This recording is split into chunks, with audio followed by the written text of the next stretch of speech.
Hello दोस्तों, जीवन में यदि संघर्ष करना है तो एक बाज की तरह संघर्ष करना सीखिए, क्योंकि बाज अपने 70 साल की उम्र में इतना बड़ा संघर्ष करता है कि यदि मैं उसके संघर्ष को समझ जाऊं तो हम लोग भी अपना जीवन उसकी तरह बिता सकते हैं। तो देखिए, बाज के शुरुआती दौर में उसका चोंच जो होता है इतना स्ट्रांग होता है और पैर के नुकीले जो नाखून होता है उसका पंजा इतना स्ट्रांग होता है कि वह शिकार को अपने से बड़े जीवों पर हमला कर देता है और उड़ते हुए जीवों पर भी हमला करता है और दौड़ते हुए जीव जो होता है उसके सामने आएगा तो उस पर भी हमला बहुत फास्ट करता है। और देखिए, जमीन से कुछ ऊंचाई पर उड़ता है तो नीचे अपनी चोंच को करके और आंख को ध्यान को एक जगह केंद्रित करके और जमीन पर छोटे बड़े जो जीव होता है उसको भी हमला कर देता है। जब उसका 35 साल जीवन बीत जाता है तो उसका नाखून जो पंजे का होता है वह स्ट्रांग नहीं होता है,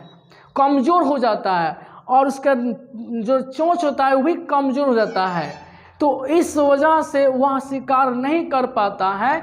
तो उस अवस्था में वह एक बड़े ऊंचाई पहाड़ पर जाता है और उस पहाड़ पर जाकर एक बड़े पत्थर के पास बैठकर और अपने चोंच को तोड़ने में लग जाता है। घर्षण के माध्यम से चोंच को तोड़ने में व्यस्त रहता है। जब तक वो चोंच टूट नहीं जाता तब तक तोड़ने के लिए प्रयास करते रहता है। जब वो चोंच टूट जाता है तब वहाँ पर एक नया चोंच निकलता है जो उस चोंच के मदद से क्या करता है, अपने पुराने पंखों को भी नोच डालता है और उसके बाद में उसका अपने नए चोंच की मदद से अपने पंजे के जो नाखून पुराना होता है उसको भी तोड़ डालता है।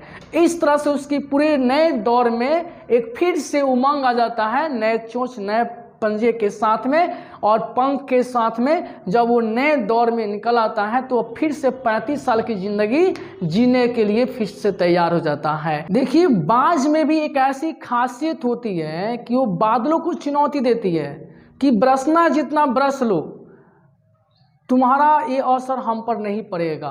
बादलों को चीरते हुए आसमान में उड़ने लगता है। तो मैं आपसे यही कहना चाहता हूँ कि मानो कि जीवन ऐसा ही होना चाहिए। लाख कोई दुश्मन चाहे कितना हो तुम पर वार कर ले, जो चीज़ पाना है मैं पाऊंगा, तू उसे कुछ नहीं कर सकता। इस तरह से संघर्ष कीजिए।